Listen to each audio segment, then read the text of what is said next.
মাঘ বিহুৰ সময়ত বনোৱা পিঠা খাই মৃত্যুক সাৱটি ল'বলগীয়া হৈছে কাৰ্বি আংলং জিলাৰ একেটা পৰিয়ালৰে ৩জনকৈ ব্যক্তিয়ে।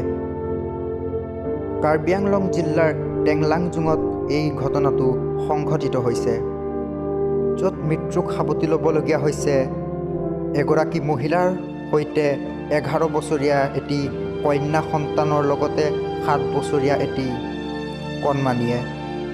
জানিব পৰা মতে টেকলাংজুঙৰ বৰৱাৰ্লিং কিলিম্পিৰ পৰিয়ালত সংঘটিত হৈছে এই ভয়ংকৰ ঘটনাটো। তো বংৱাৰ্লিং কিলিম্পি নামৰ মহিলাগৰাকীৰ বয়স হৈছে ৭০ বছৰ।